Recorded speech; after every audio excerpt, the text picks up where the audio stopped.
ജീവിപ്പാൻ ഇവയെ കാക്ഷിക്കുന്നു ഞാൻ. It's a holistic growth. എന്താണ്? Body he was growing. പൈതൽ വളർന്നു, ജ്ഞാനം നിറഞ്ഞു, അവന്റെ ഇന്റലിജൻസിന്റെ വളർച്ചയുണ്ട്. ആത്മാവിൽ ബലപ്പെട്ടു പോന്നു. ആത്മാവിൽ അവന്റെ സ്പിരിച്വൽ ഗ്രോത്ത്, ദൈവകൃപ അവനോടുകൂടെ ഉണ്ടായിരുന്നു. അവന്റെ മേൽ ദൈവത്തിന്റെ ഫേവർ ഉണ്ടായിരുന്നു. ഇതാണ് വാസ്തവത്തിൽ ഒരു മനുഷ്യന്റെ വളർച്ചയെ, ഒരു ആത്മീയ മനുഷ്യന്റെ വളർച്ചയെ നമ്മൾ ഓർക്കേണ്ട കാര്യം. ഒരു ആത്മീയ മനുഷ്യന്റെ വളർച്ച ഭയങ്കര ഹോളിസ്റ്റിക് ആയിട്ട് വേണം. എല്ലാ തലത്തിലും, ഏതെങ്കിലും ഒരു തലത്തിൽ മാത്രം, ഒരു സ്ഥലത്തേക്ക് മാത്രം നമ്മൾ വളരുന്നതിന് അർത്ഥമില്ല. അതുകൊണ്ട് നമ്മുടെ ഗ്രോത്ത് ഹോളിസ്റ്റിക് ആണെന്നുള്ള ഒരു ചെക്ക് പോയിന്റ് നമുക്ക് എപ്പോഴും നമ്മൾ ചെക്ക് ചെയ്തുകൊണ്ടിരിക്കണം. ഇനി എവിടെയെങ്കിലും ഒരു കാര്യത്തിലേക്കുള്ള വളർച്ച, പലപ്പോഴും ഓരോ കാര്യങ്ങളിലുള്ള എംഫസിസിനകത്തുള്ള പ്രശ്നമുണ്ട്. ചില കാര്യങ്ങളിലുള്ള എംഫസിസ്, ആ എംഫസിസ് നമുക്ക് ഒത്തിരി ദോഷം ചെയ്യുന്നുണ്ട്. നമ്മുടെ ചെറിയ പ്രായത്തിൽ നമ്മുടെ ഒരു പ്രശ്നം, നമ്മുടെ കുഞ്ഞുങ്ങൾ തന്നെ വളരുമ്പോഴാണെങ്കിലും we are more concerned about എന്താണ്, ഇവനെ തീറ്റിച്ച് വലിയ ഒരു ബ്രോയിലർ ചിക്കനെ പോലെ ഉള്ളതെല്ലാം കൂടെ തീറ്റിച്ച് അതാണ് നമ്മുടെ ഇപ്പോഴത്തെ ഒരു വലിയൊരു പ്രശ്നം എന്ന് പറയുന്നത്. എന്നാൽ അതേസമയം ബാക്കിയുള്ള കാര്യങ്ങളെ കുറിച്ച് നമ്മൾ ആലോചിക്കുന്നില്ല. ആൻഡ് ഓൾസോ കുറച്ച് കഴിയുമ്പോഴത്തേക്ക് ഈ തീറ്റിക്കുന്ന കാര്യം അങ്ങ് മറന്നുപോകും. ഇവന് കൊടുക്കാൻ ഉദ്ദേശിക്കുന്നതെല്ലാം നമ്മൾ അല്ലെങ്കിൽ എന്താണ്, ബുദ്ധിയുടെ കാര്യങ്ങളാണ്. പിന്നെ പഠിത്തമാണ് ഭയങ്കര പ്രശ്നം. പല വീടുകളിലും ആകെപ്പാടെ 2 വാക്കുകളെ കേൾക്കാനുള്ളൂ: പടിയടാ പടിയടാ, പടിയടി പടിയടി. ഇത് കേൾക്കാനുള്ളൂ. എന്ന് വെച്ച് കഴിഞ്ഞാൽ ജീവിതത്തിൽ വേറെ ഒരു കാര്യവും ചെയ്യാനില്ലെന്നാണ് നമ്മുടെ ചിന്ത. ആദ്യം എന്താ, തിന്നാവുന്നതെല്ലാം തീറ്റിച്ചു വളർന്നു വരും. അത് കഴിയുമ്പോൾ അടുത്തത് എന്താണ്, പടിയടാ പടിയടാ, പടിയടി പടിയടി. പക്ഷേ യേശുവിന്റെ ജനനത്തെക്കുറിച്ച് പറയുമ്പോഴത്തേക്ക് എന്താണ്, in every respect he was growing. Physical strength അവനുണ്ട്. ആൻഡ് ഓൾസോ പൈതൽ വളർന്നു, ജ്ഞാനം നിറഞ്ഞു, ആത്മാവിൽ ബലപ്പെട്ടു പോന്നു, ദൈവകൃപയും അവനോടുകൂടെ ഉണ്ടായിരുന്നു. സോ ഒരു കുഞ്ഞിന്റെ വളർച്ചയിൽ ഈ എല്ലാ തലത്തിലേക്കുമുള്ള വളർച്ച ഒരേപോലെ ആവശ്യമായിരിക്കുന്നത് പോലെ ആത്മീകരുടെ ജീവിതത്തിലും നമ്മൾ ദൈവത്തിൽ നിന്ന് ജനിച്ചു കഴിഞ്ഞാൽ എന്താണ്, in every respect we need to grow. എല്ലാ രീതിയിലും നമ്മൾ വളരണം. അങ്ങനെ എല്ലാ രീതിയിലും വളരുമ്പോൾ സ്വാഭാവികമായി ദൈവാനുരൂപമായ ഒരു ജീവിതം നമുക്ക് പ്രാപ്യമായി തീരും. കാരണം ഈ പുതുമനുഷ്യൻ തന്നെ സൃഷ്ടിക്കപ്പെട്ടത് എങ്ങനെയാണെന്നാണ് നമ്മൾ എഫേസ്യർ ലേഖനത്തിൽ വായിച്ചത്. ദൈവാനുരൂപമായി സൃഷ്ടിക്കപ്പെട്ട പുതിയ മനുഷ്യനെ ധരിച്ചുകൊള്ളുവിൻ. അത് വളരാൻ അനുവദിച്ചാൽ മതി. ആ ദൈവാനുരൂപമായി സൃഷ്ടിക്കപ്പെട്ട പുതിയ മനുഷ്യനെ ധരിച്ച് ആ മനുഷ്യൻ വളരാൻ അനുവദിച്ചു കഴിഞ്ഞാൽ സ്വാഭാവികമായി നമ്മൾ ദൈവാനുരൂപമായി തന്നെ വളരും. വളർച്ച കൊണ്ട് മാത്രം സാധിക്കുന്ന ചില കാര്യങ്ങളുണ്ട്, അല്ലാതെ എത്ര പരിശ്രമിച്ചാലും പ്രാർത്ഥിച്ചാലും നടക്കാത്ത കാര്യങ്ങൾ. ഞാൻ വോൺ കാർലോസ് ഓർട്ടിസ് എന്ന് പറയുന്ന ഒരു റൈറ്ററുണ്ട്. അദ്ദേഹത്തിന്റെ ഒരു അനുഭവം അദ്ദേഹം പറഞ്ഞത് എനിക്ക് ഒത്തിരി രസകരമായി തോന്നിയിട്ടുണ്ട്. ബ്യൂണസ് ആയസിലെ ഒരു ചർച്ചിലെ പാസ്റ്ററുടെ മകനായിട്ടാണ്, പാഷനേജിലാണ് ഇദ്ദേഹം വളർന്നത്. അപ്പൊ ഇദ്ദേഹത്തിന് 7 വയസ്സുള്ളപ്പോൾ അവിടെ ഒരു പ്രസംഗകൻ പ്രസംഗിക്കാൻ വന്നു. ഈ സ്പാനിഷ് പോർട്ടറിക്കൻ ആൾക്കാരുടെ ഒക്കെ പ്രത്യേകത ഉണ്ടല്ലോ, അവർക്ക് പറയുന്ന നല്ല താടിയൊന്നുമില്ല. I have a lot of friends. അവിടെ ഇവിടെയൊക്കെ രോമങ്ങളൊക്കെ ഉള്ളൂ, നല്ല താടിയൊന്നും കാണത്തില്ല. അപ്പൊ അങ്ങനെ ഇരിക്കെ ഇവരുടെ ചർച്ചിൽ പ്രസംഗിക്കാൻ വന്ന ഒരു പാസ്റ്റർ, നല്ല 1-ാം തരം താടി വെച്ച ഒരു പാസ്റ്റർ. അപ്പൊ ഈ വോണിന് ഇത് കണ്ടപ്പോ തൊട്ട് ഭയങ്കര സന്തോഷം. അദ്ദേഹം എഴുതിയിരിക്കുന്നത് he look like a prince, കണ്ടിട്ടൊരു രാജകുമാരനെ പോലെ നല്ല താടിയൊക്കെ ഉള്ള ഒരു വ്യക്തി. അപ്പൊ അത് കണ്ടപ്പോ തൊട്ട് 7 വയസ്സുള്ള വോണിനും വലിയൊരു ആഗ്രഹം, എനിക്കും താടി വേണം. അപ്പൊ താടി വേണമെങ്കിൽ എന്തോ ചെയ്യാൻ പറ്റുന്നത്? അപ്പൊ അപ്പനും അമ്മയൊക്കെ പറഞ്ഞിട്ടുണ്ട്, മോനെ നിനക്ക് എന്താവശ്യം ഉണ്ടെങ്കിലും കർത്താവിനോട് പ്രാർത്ഥിച്ചാൽ മതിയെന്ന്. അപ്പൊ അവനെന്ത് ചെയ്തു? അവൻ അന്ന് മുഴുവൻ ആത്മാർത്ഥമായി പ്രാർത്ഥിച്ചു, കർത്താവെ എനിക്കും പാസ്റ്ററങ്ങളെ പോലെ ഒരു താടി തരണേ, എനിക്കും പാസ്റ്ററങ്ങളെ പോലെ ഒരു താടി തരണേ എന്ന്. ഒന്നും സംഭവിച്ചില്ല. പിറ്റേ ദിവസം നോക്കിയപ്പോൾ താടിയൊന്നും വളർന്നിട്ടില്ല. അന്നേരമാണ് അവൻ മറ്റൊരു വാക്യം ഓർത്തത്, ഉപവാസത്താലും പ്രാർത്ഥനയാലും അല്ലാതെ ഈ വ്യാധി നീങ്ങി പോകത്തില്ല. അപ്പൊ അവൻ ചിന്തിച്ചു, എന്നാ പിന്നെ ഉപവസിച്ച് പ്രാർത്ഥിച്ചേക്കാമെന്ന്. അവൻ അമ്മയോട് പറഞ്ഞു, mama I am not eating anything. Why? I am fasting. നീ എന്താ ഫാസ്റ്റിംഗ്? അതൊരു പ്രത്യേക ആവശ്യത്തിന് വേണ്ടിയാ. എന്താവശ്യം? അതൊരു രഹസ്യം, അത് പറയാൻ പറ്റത്തില്ല. അവൻ ഉപവസിച്ച് പ്രാർത്ഥിച്ചു. എന്തിനാ? താടി വളരാൻ. പിറ്റേ ദിവസം എണീറ്റപ്പോഴേ കൈയൊക്കെ തടവിക്കൊണ്ടാ നോക്കിയത്, പക്ഷേ താടി വളർന്നിട്ടില്ല. എന്തോ ചെയ്യാൻ പറ്റും? അവൻ ആകെ നിരാശയായി. വോൺ എഴുതിയിരിക്കുന്നത്, എനിക്ക് 7 വയസ്സ് ഉള്ളപ്പോൾ ഞാൻ പ്രാർത്ഥിക്കുകയും ഉപവസിക്കുകയും എല്ലാം ചെയ്ത് എന്റെ താടി വളർന്നില്ല. പക്ഷേ എനിക്ക് 17 വയസ്സായപ്പം ഞാൻ ഉപവസിച്ചുമില്ല, പ്രാർത്ഥിച്ചുമില്ല, എനിക്ക് താടി വളരാൻ തുടങ്ങിയെന്ന്. അപ്പൊ താടി എന്ന് പറയുന്നത്, അല്ലെങ്കിൽ എന്താ ബിയർഡ് എന്ന് പറയുന്നത്, വളർച്ചയുടെ ഒരു നാച്ചുറൽ പ്രോസസ്സാണ്. You understand what I say? അപ്പോൾ ദൈവാനുരൂപമായി നിങ്ങൾക്ക് സൃഷ്ടിക്കപ്പെട്ട പുതിയ മനുഷ്യനെ നിങ്ങൾ എന്ത് ചെയ്യുക? Put on that new man who is created in the image of God, in the likeness of God. ദൈവാനുരൂപമായി സൃഷ്ടിക്കപ്പെട്ട പുതിയ മനുഷ്യനെ നിങ്ങളങ്ങ് ധരിക്ക്. അത് വളരട്ടെ. ആ ദൈവാനുരൂപമായി സൃഷ്ടിക്കപ്പെട്ട മനുഷ്യനിൽ വളരുമ്പോൾ നാച്ചുറലി ദൈവാനുരൂപത നിങ്ങളിൽ വെളിപ്പെട്ടു വരുന്നത് ഗ്രോത്തിന്റെ ഒരു ഭാഗമായിട്ട് കാണാൻ പറ്റും, വളർച്ചയുടെ ഒരു ഭാഗമായിട്ട് കാണാൻ പറ്റും. അല്ലാതെ ബാക്കിയുള്ള ഒരു പ്രവൃത്തി കൊണ്ടും പരിശ്രമം കൊണ്ടും പലപ്പോഴും നമുക്ക് എന്ത് ചെയ്യാൻ പറ്റത്തില്ല, ദൈവാനുരൂപമായി വളരുവാൻ കഴിയത്തില്ല. ഓഫ് കോഴ്സ് ബോധപൂർവമായി ഇവനെ ധരിക്കണം എന്നുള്ളത് വേറെ കാര്യം. ബിക്കോസ് ഞാൻ മുമ്പേ പറഞ്ഞല്ലോ, പല ആളുകളുടെയും പ്രശ്നം, ഞാനൊരു കഴുകൻ കുഞ്ഞാണ്, പറക്കുവാനുള്ള ശക്തി എന്നിലുണ്ട് എന്നുള്ള തിരിച്ചറിവ് പോലും ഇല്ലാതെ കോഴിക്കുഞ്ഞിന്റെ ജീവിതം ജീവിക്കുന്ന ഒരവസ്ഥയുണ്ട്. അത് ഡിസയറബിൾ അല്ല.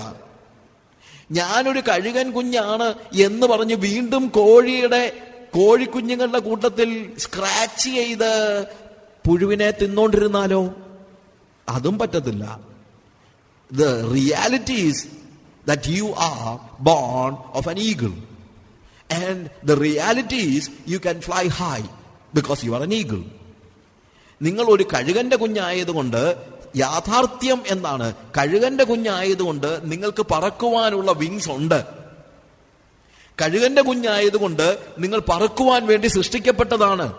കഴുകന്റെ കുഞ്ഞായതുകൊണ്ട് നിങ്ങൾക്ക് പറക്കുവാൻ കഴിയും. വീണ്ടും ജനനത്താൽ നമുക്ക് ലഭിക്കുന്ന വലിയ പോസിബിലിറ്റീസ് ആണ് ഇതൊക്കെ, നമ്മുടെ പ്രിവിലേജസ് ആണ്.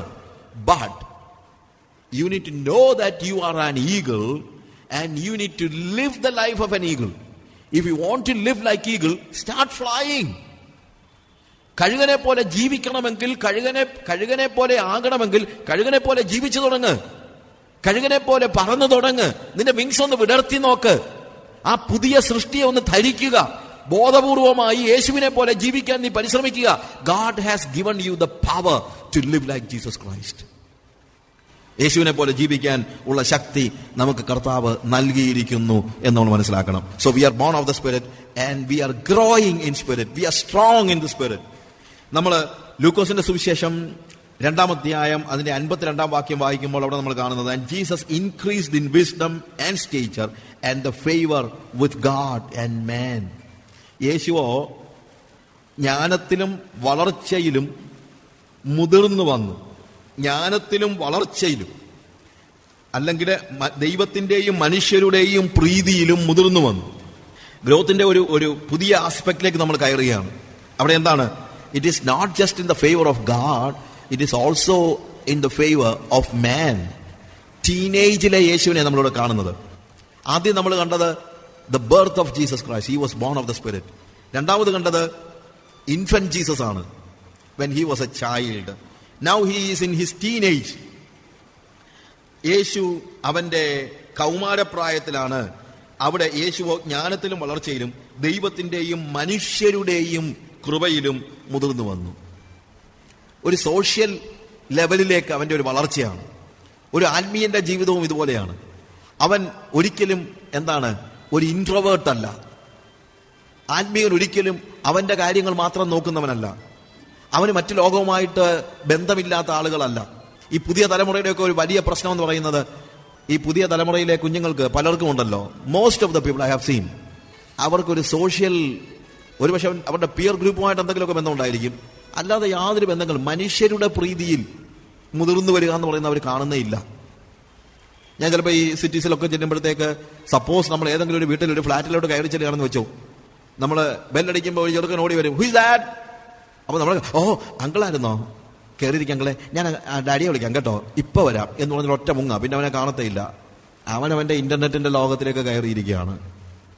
അവന് മനുഷ്യന്റെ പ്രീതി വേണ്ട, അവന് ഒരു ഭാരമാണ്. നമ്മളൊക്കെ അവിടെ ചെല്ലുന്നത് വാസ്തവത്തിൽ അവന് ഒരു ഭാരമാണ്. വന്ന് കയറിയിരിക്കുകയാണ്, അവന്റെ സമയം മെനക്കെടുത്താൻ എന്നുള്ള നിലയിലാണ് അവൻ ഇടപെടുന്നത്. ബിക്കോസ് പഴയ കാലത്ത് അങ്ങനെയല്ല. ഒരു ഭവനത്തിൽ എന്താണ്, അന്യോന്യമുള്ള ബന്ധങ്ങളുണ്ട്, സമൂഹവുമായിട്ടുള്ള ബന്ധങ്ങളുണ്ട്, മറ്റുള്ള വ്യക്തികളുടെ സഹായം സ്വീകരിച്ചും കൊണ്ടും കൊടുത്തും എന്നൊക്കെ നമ്മൾ പറയുമല്ലോ. അങ്ങനെയാണ് ജീവിച്ചത്.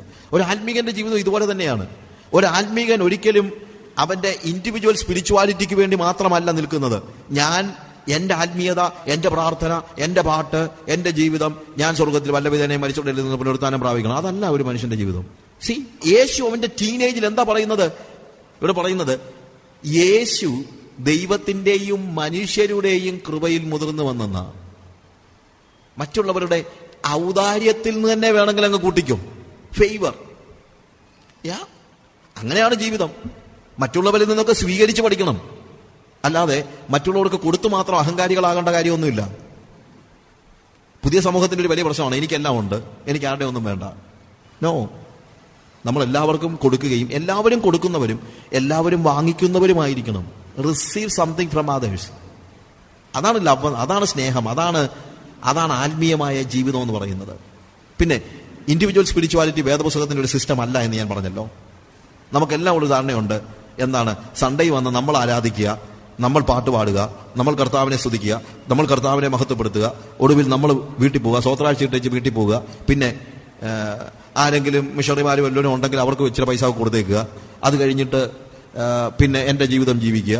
വേറെ ആൾക്കാരുടെ ജീവിതത്തിൽ അവർ നന്നായെങ്കിൽ നന്നായി, അത് അവരുടെ കാര്യം, ഞാനും എൻ്റെ ദൈവവും. ഈ കഴിഞ്ഞ ദിവസം ഞാനൊരു സ്ഥലത്ത് ചെന്ന് കഴിഞ്ഞപ്പോഴത്തേക്ക് അവിടുത്തെ പാസ്റ്ററിനോട് ആവശ്യപ്പെട്ട ഒരു കാര്യം, ഹോളി കമ്മ്യൂണിയനെ കുറിച്ചൊരു ക്ലാസ് എടുക്കണമെന്നാണ്. ഹോളി കമ്മ്യൂണിയനെ കുറിച്ച് ക്ലാസ് എടുക്കണമെന്ന് പറഞ്ഞപ്പോഴേ അവർ പറഞ്ഞൊരു കാര്യമുണ്ട്. പാസ്റ്ററിന് പറഞ്ഞു, സജീവ്, ദ പ്രോബ്ലം ഈസ്, ഇന്നിപ്പോൾ പലരുടെയും ചിന്ത തിരുവത്താഴം വേണമെങ്കിൽ വീട്ടിൽ വെച്ച് അങ്ങ് നടത്താം, ഭാര്യയും മക്കളും കൂടെ നടത്തിയാൽ മതി, എന്തിനായി പുറത്ത് വെച്ച് നടത്തുന്നതെന്നാണ് കാര്യം. ചർച്ച് എന്ന് പറയുന്ന ആ ഒരു ഫെലോഷിപ്പിലേക്ക്, ഒരു കൂട്ടായ്മയിലേക്ക് വരാനൊന്നും ആൾക്കാർക്ക് ഇഷ്ടമില്ല. ചുരുങ്ങി ആത്മീയതയും ചുരുക്കത്തിലേക്ക് വന്നിരിക്കുകയാണ്. Me, my wife and God. അത് തന്നെ ഉണ്ടോയെന്ന് എനിക്കറിയത്തില്ല. ഞാനും എൻ്റെ ദൈവവും. ചില ആളുകൾ പറയുമല്ലോ, അത് ഞാനും എൻ്റെ ദൈവവും കൂടെ അങ്ങ് തീർത്തോളാമെന്ന്. അങ്ങനെ തീരത്തില്ല. അത് നിങ്ങളുടെ ഒരു തെറ്റിദ്ധാരണയാണ്. അത് ഞാനും എൻ്റെ ദൈവം കൂടെ തീർത്തോളം എന്ന് പറഞ്ഞാൽ തീർക്കാൻ അവിടെ ദൈവം വരത്തൊന്നുമില്ല. അങ്ങനെ തീരത്തില്ല. അതല്ല സ്പിരിച്വാലിറ്റി. ഒരു ഇൻഡിവിജ്വൽ സ്പിരിച്വാലിറ്റി ഒരു വേദപുസ്തകത്തിന്റെ സങ്കല്പമല്ല. God has called you as an individual, ഒരു സംശയമില്ല. ദൈവം നിങ്ങളെ വിളിച്ചത് ഇൻഡിവിജ്വൽ ആയിട്ടാണ്. എല്ലാവരെയും, എന്നെയും നിങ്ങളെ എല്ലാം വിളിച്ചത് വ്യക്തികളായിട്ടാണ്. പക്ഷേ വിളിച്ചാക്കിയിരിക്കുന്നത് ഒരു സഭയിലാണ്. ദൈവം എന്നെ വിളിച്ചത് ഒരു വ്യക്തി എന്ന നിലയിലാണ്, വ്യക്തിപരമായാണ്, വ്യക്തി എന്ന നിലയിലാണ്. പക്ഷേ എന്നെ വിളിച്ച് ഞാനും ദൈവവും തമ്മിൽ കാര്യം തീർക്കുന്ന ഒരു ഗതിയിലേക്കല്ല ദൈവം എന്നെ വിളിച്ചത്. God has called you to a church. അതുകൊണ്ടാണ് ഇവിടെ ഞാൻ പറഞ്ഞത്, ആത്മാവിലുള്ള വളർച്ച എന്ന് പറയുമ്പോൾ ഞാനും ദൈവവും തമ്മിലുള്ള വളർച്ചയല്ല. ആ വളർച്ചയിൽ ആരും കൂടെ ഉണ്ട്? മറ്റുള്ളവരും കൂടെ ഉണ്ട്. മറ്റുള്ളവരും കൂടെ ഇല്ലെങ്കിൽ എൻ്റെ ആത്മീയത പൂർണ്ണമല്ല. വില്യം ബൂത്ത് എന്ന് പറയുന്ന ദൈവദാസൻ, ആ ദൈവദാസന്റെ ഏറ്റവും ഒടുവിലത്തെ പ്രസംഗമാണെന്ന് അദ്ദേഹത്തിന് അറിയത്തില്ലായിരുന്നു.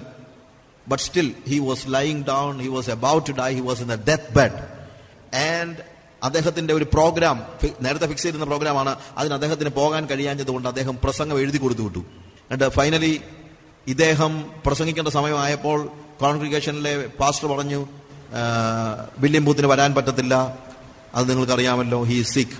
എന്നാൽ അദ്ദേഹം തന്റെ പ്രസംഗം എഴുതി തന്നു വിട്ടിട്ടുണ്ട്, അതുകൊണ്ട് Mister Jones will come and read his sermon. അന്നേരമാണ് കവർ പൊട്ടിച്ച് അദ്ദേഹം വായിക്കാൻ നോക്കുന്നത്. അദ്ദേഹം വിഷമിച്ചു പോയി. കാര്യം there was only one word written in that paper. ഒറ്റ ഒരു വാക്ക് മാത്രമേ ഉണ്ടായിരുന്നുള്ളൂ. എന്താണെന്നറിയാമോ? others.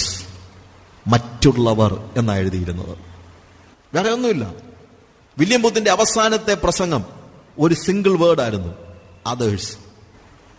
അതാണ് ക്രിസ്തീയ ജീവിതം. When you live for yourself, you are not a Christian. When you start living for others, you are following Jesus.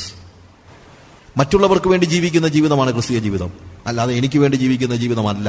ഞാൻ അതിനെക്കുറിച്ച് വീണ്ടും പറയുന്നുണ്ട്. യേശുക്രിസ്തുവിന്റെ സെൽഫ് ഡിനയലിനെ കുറിച്ച്, മറ്റുള്ള കാര്യങ്ങളെക്കുറിച്ച് സംസാരിക്കുന്നുണ്ട്. ബട്ട് സ്റ്റിൽ പറഞ്ഞു പോകുമ്പോൾ ഈ കാര്യങ്ങൾ ഓർക്കുന്ന കാര്യങ്ങൾ അന്നേരം പറയുന്നതാണ്.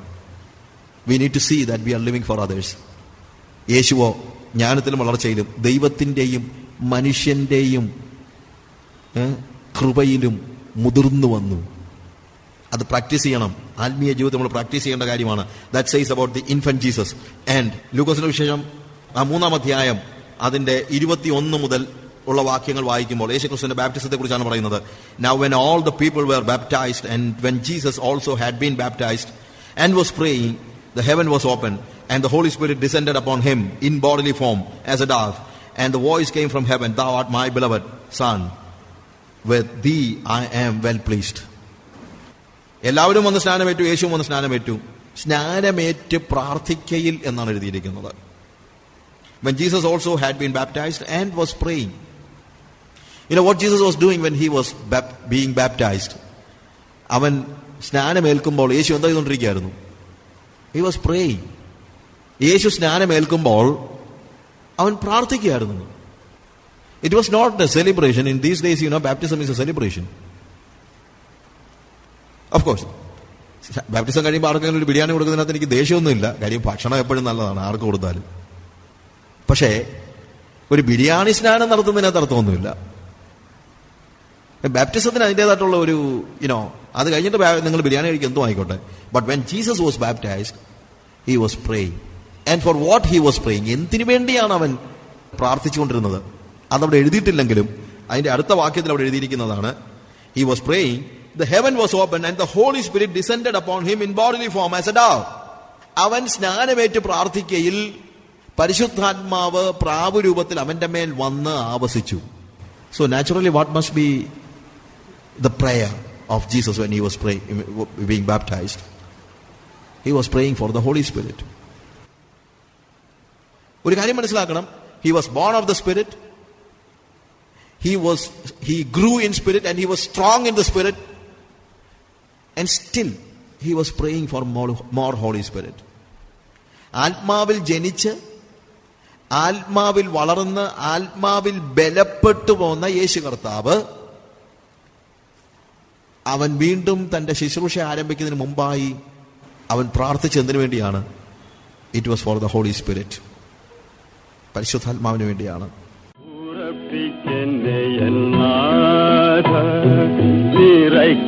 എന്നെ ശുദ്ധാത്മാ ക്രിസ്തൻ മഹത്വത്താലെ ഞാൻ മുറ്റും നിറഞ്ഞു ശോഭിപ്പാൻ.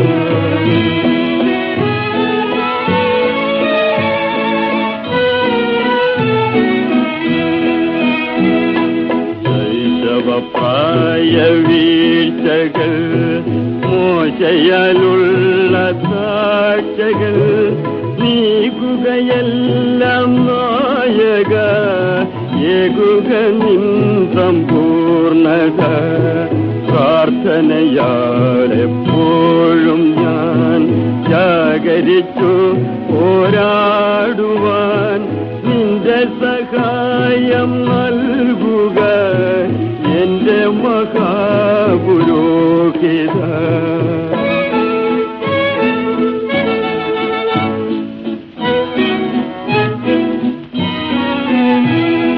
വാഗ്ദത്തമാം നിക്ഷേപം ഞാൻ ആകയൻ സ്വന്തമാക്കുവാൻ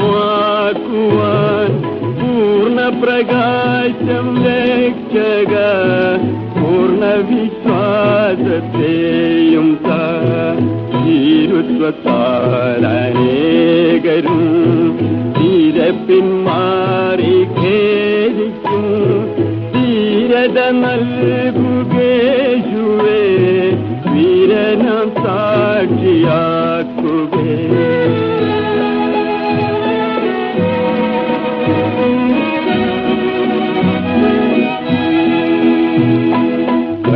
കഷ്ടതയിലും പാടുവാൻ നഷ്ടമതിൽ കൊണ്ടാടുവാൻ ശക്തിയരുൾക